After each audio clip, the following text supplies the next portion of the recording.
For nearly half a century, Queen Elizabeth I stood as the living symbol of English power, cunning, and control. The Virgin Queen cloaked in myth and majesty. But behind the silk, steel, and powdered wigs was a woman whose final days were not marked by dignity and peace, but by fear, delusion, and an unraveling so dark her court spent generations erasing the evidence. The official history says she died quietly, a monarch fading gently into legend. Servants reported that the queen would spend hours alone with her mirrors, or more disturbingly, with her portraits. She would talk to them, argue with them, ask them questions only she seemed to hear. Her court, once a theater of wit, charm, and political seduction, had become a paranoid echo chamber.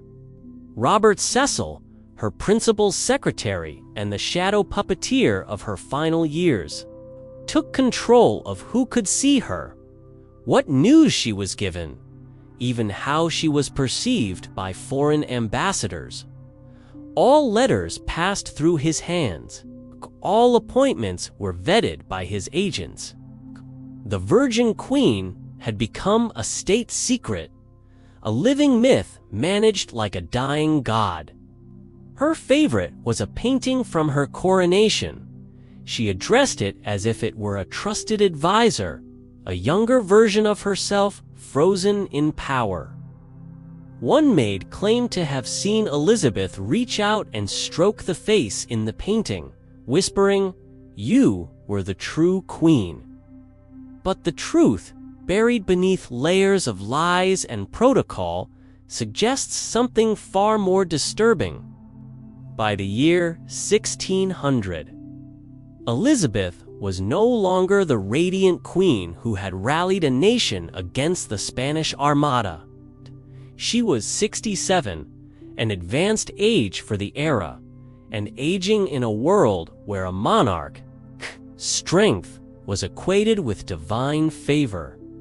Elizabeth wasn't just hiding from time, she was hiding from death itself. Admitting frailty meant inviting vultures. So instead, she turned her body into a fortress of illusion. Every morning, teams of ladies-in-waiting transformed her with layers of white lead paint. A mixture so toxic it had already begun to rot her skin from within. Her once vibrant red-gold hair had thinned into nothingness. She wore ornate wigs, sometimes 3 in a single day, each heavier than the last, each meant to distract from her decaying form. But there was something deeper than vanity at play, something closer to fear. Whispers began to ripple through the court. Even her most loyal ministers began to admit, in private letters, that her behavior was becoming erratic. Her hands trembled so violently she could no longer hold a pen without help. She rarely ate in public, afraid her visibly rotting teeth, blackened by sugar and age, would betray her. Her nails had turned black as well. Hidden by gloves she refused to remove under any circumstance. But perhaps the most unsettling change was how she managed time, by ignoring it entirely. She banned clocks from her private chambers and refused to discuss dates or years. Time, to her, was treason. By late 1602, the illusion of control was fracturing, and still, she refused to name an heir. To the outside world, this was political brilliance, keeping enemies uncertain, allies loyal, and rivals paralyzed. But behind closed doors, it was a ticking bomb. As Elizabeth's mind grew foggy and her rituals stranger, factions began to circle. "I will not see another Christmas," she told him. But England may not see peace either. It wasn't a farewell. It was a warning. She would sit in silence for hours, eyes fixed on nothing, her gloved fingers twitching at invisible threads in the air. One account describes her holding a single pearl between her fingers and whispering, "This was meant for my wedding," again and again. The 6th of Scotland was the most obvious choice. Protestant, politically acceptable, and already in secret contact with Cecil. She dismissed her musicians. She stopped attending council meetings. She spooed unless it was personally tasted by someone she distrusted. A strange inversion of royal custom. She took to sleeping upright, propped against the wall, claiming that lying down would invite death. Her ladies-in-waiting found her wandering the gardens at night, barefoot and murmuring. One wrote in her journal that the Queen was searching for something she had long buried. A memory, a promise, or perhaps her own soul. But not everyone agreed. Catholic nobles saw opportunity. The ghost of Mary, Queen of Scots, lingered in every whispered conspiracy. The Earl of Essex's supporters were still bitter from his execution. Foreign powers like Spain and France monitored England's succession crisis like gamblers watching a rigged game. And Elizabeth, for all her frailty, seemed to revel in the chaos she had created. During her final Christmas court, she said something strange to the French ambassador. In those last months, her world narrowed. Then came February. Elizabeth, once England's most eloquent speaker, began refusing to speak at all. By March, everyone knew the end was near. But no one, not even the most powerful men in England, could predict how strange, secretive, and suspicious her final hours would become, and how desperately they would work to erase them. The first sign that something was deeply wrong came on March 9, 1603. Queen Elizabeth I, who had not spoken more than a few words in days, suddenly stood up in her chamber at Richmond Palace and stared at the empty fireplace. The official reports spoke of a gentle weakening, a monarch finally at peace. But inside the palace, panic was spreading. Robert Cecil, already controlling the flow of information like a military operation, locked down Elizabeth's private chambers. It was being held hostage by a fading icon. James of Scotland was ready to ascend. His supporters were mobilizing. Catholic factions were growing restless. Spain had already positioned ships near the Channel. If Elizabeth lingered in this limbo much longer, civil war might erupt.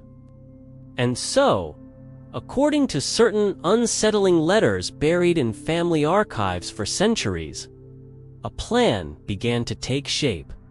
Not to kill the Queen outright, but to guide her gently toward the end she refused to accept. 1603. Yet, no public announcement was made until nearly 8 hours later. The palace entered total lockdown. Doors were barred. Messengers were forbidden.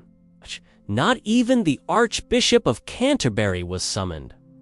Instead, a small team of 6 men, all handpicked by Robert Cecil, took charge of the body, the room, and every object inside it. Only a select group of trusted aides were allowed to enter. No physician of record examined her. No priest was summoned for last rites. unusual even for a Protestant monarch. When asked who she meant, she did not answer. Then she raised her hand and gestured toward the wall, toward the space where her coronation portrait had once hung, but had been taken down days earlier. Servants say she looked relieved, peaceful. Then her hand fell. Elizabeth, once surrounded by musicians and poets, now passed her days in absolute silence. And yet, she still refused to die. Witnesses said she looked confused, as if she expected someone to be there, or feared someone had just left. Then she turned, walked toward her throne, and sat down without saying a word. She didn't rise again for 3 days. Court claimed she was simply tired.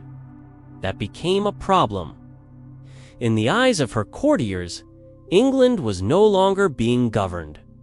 On the night of March 23rd, the Queen's ladies-in-waiting noted something peculiar.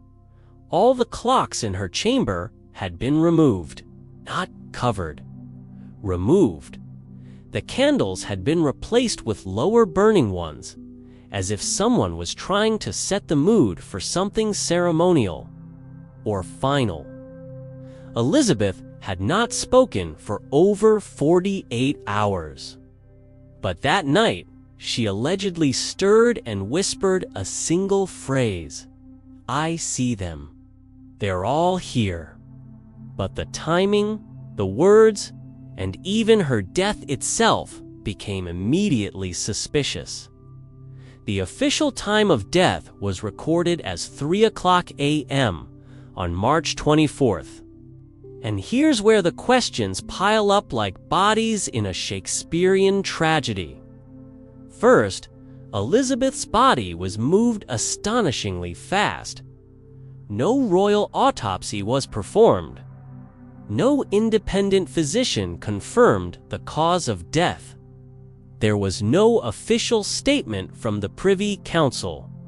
Her body was washed, dressed, and sealed inside a coffin by noon, all before the rest of the kingdom even knew she was gone. Second, conflicting accounts of her final words emerged within days. Robert Cecil claimed her last phrase was poetic. "All my possessions for a moment of time." Lady Scrope, her most trusted lady-in-waiting, insisted it was something far darker. "I wish not to live any longer." Portraits, including the one she had reportedly spoken to in her final days, were relocated or destroyed. One guard wrote that the windows had been flung open despite orders from the Queen just weeks earlier to have them sealed shut. She had developed a deep fear of the night air, believing it carried sickness. Why, then, were her windows opened after her death? And by whom? When questioned, Cecil claimed it was part of a redecorating effort in preparation for the new monarch. But historians have since noted that no such clean-out had ever occurred during a royal transition. This was not redecorating. It was sanitization. A third report, written anonymously, said she died in silence, eyes open, mouth frozen mid-sentence, as if interrupted by something unseen. Then came the cover-up. Elizabeth's personal rooms were stripped bare by March 25th. Tapestries were burned. Furniture was removed. Journals were collected, many never seen again. Most chilling of all, reports from guards stationed outside her chamber that night describe an unnatural cold. And then there's the letter. 3 days before her death was officially announced, the Spanish ambassador in London wrote to Philip III of Spain with an unusual line. "The question of the English succession may soon be resolved." as recent developments suggest the Queen's end is near, if not already past. This wasn't speculation. He included names, preparations, and even details about Elizabeth's final requests. Requests no one outside her inner circle should have known. A scripted finale. A national performance where the Queen's final role was to vanish without questions and without a witness. It suggests that either Elizabeth's death was anticipated and planned in detail, or it had already occurred and the world was being kept in suspense while the pieces were quietly moved into place. That's not just a royal passing. That's a controlled exit. Why did the funeral, though lavish, feel more like a coronation in reverse? A pageant to distract from the silence behind the curtain. But questions did remain. Why was no one held at her side in her final hours, reading prayers as was tradition? It was what came after, the swift burial of evidence, the suppression of truth, and the rewriting of a monarch's end into a fable about peace. And why, 400 years later, does the story still feel incomplete? Because the final act of Elizabeth's reign wasn't her death. The truth, her final days weren't peaceful. They were orchestrated. Her death wasn't the closing of an era. It was the opening scene of one of history's most masterful cover-ups. To truly understand what darkened Elizabeth's final days, we must look beyond the official narrative, beyond the carefully painted portraits and royal speeches, and into the shadows of poison, paranoia, and political intrigue that gripped her court.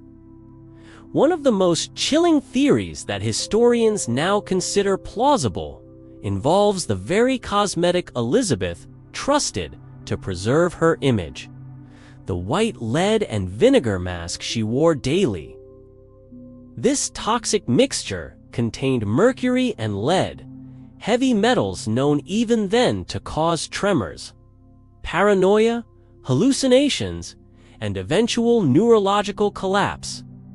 Her blackened fingernails, once whispered about by courtiers, were classic signs of mercury toxicity. Even her refusal to remove gloves made sense. She was hiding the telltale signs of a body betrayed by its own vanity. Inside were dozens of bottles and vials, many containing traces of arsenic, antimony, and other lethal substances. The discovery was immediately classified, removed from public record, and buried deep in archives no historian has been allowed to access freely. Decades-old letters recently uncovered in private collections contain coded correspondence between Robert Cecil and his allies. They hint at plans to end her suffering and ensure a merciful conclusion. Some scholars interpret this as evidence that Elizabeth, aware of her declining mental state and the chaos her death would unleash, may have consented to a controlled exit, a state-sponsored farewell masked as a natural passing. Why? Because these poisons could not have belonged to Elizabeth alone. They hinted at a conspiracy within her own court. Symptoms eerily matching those recorded in Elizabeth's last years, her trembling hands, her obsessive conversations with portraits, her fear of food poisoning, and her bizarre sleep habits. Mercury poisoning was a slow, invisible killer. And Elizabeth's obsession with maintaining her youthful image may have sealed her fate. But the poison theory does not end there. In 1999, during a renovation of what remained of Richmond Palace, workers discovered a hidden chamber beneath Elizabeth's former apartments. Did someone want Elizabeth dead? Another grim possibility is assisted suicide. This theory adds a tragic layer to the Queen's story, a monarch forced to choose death on her own terms, surrounded by those who feared what her continued life might cost the nation. And yet, the darkest whisper among historians involves religious extremists. Elizabeth's reign had appended centuries of religious tradition, replacing Catholicism with Protestantism as the English faith. This transformation created powerful enemies, factions within her own court who despised her tolerance, her political balancing act, and her refusal to marry a Catholic king. They suggest a palace gripped by fear, conspiracy, and even murder. Some evidence suggests that radical Puritans, wielding influence in the shadows, may have hastened her death to install a more compliant monarch, a king who would fully embrace their vision of religious purity. The timing and secrecy around her final days, the locked chambers, the destroyed letters, the silent witnesses, hint at something far more than mere political maneuvering. Still, the most unnerving piece of this dark puzzle is the mysterious 8-hour gap between Elizabeth's death and its announcement. This silence gave Cecil and his network precious time to stage the scene, to edit the story, to ensure no inconvenient truths escaped. It was a calculated move to control history itself, and silence hidden beneath the masks of a queen who never truly stopped ruling, even as she faded away. And now we see her final days not as a peaceful twilight, but as a dark drama of fear, control, and ruthless survival. The queen who faced death in the dark and fought to keep her kingdom intact, even as her own body betrayed her. This accelerated decay fits known symptoms of certain Renaissance poisons, ones designed to be fatal yet difficult to detect. When her body was finally viewed days later by foreign envoys and select courtiers, many remarked on signs of rapid decomposition, far beyond what natural death should produce in that climate and time frame. It says as if foreign intelligence had been privy to the Queen's demise before anyone in London had breathed a word. Even more damning, the Spanish ambassador's letter, written before Elizabeth's death was public, details the English succession with unnerving precision. If the most powerful woman in Europe could be eliminated with such efficiency and secrecy, it raises an unnerving question. How many other rulers and figures in history met similar fates, silenced and rewritten to protect those in power? Queen Elizabeth I's death was no mere passing. It was a masterclass in political assassination, performed behind the velvet curtains of monarchy. Cloaked in ceremony for centuries, historians accepted the sanitized official story. But the cracks have widened.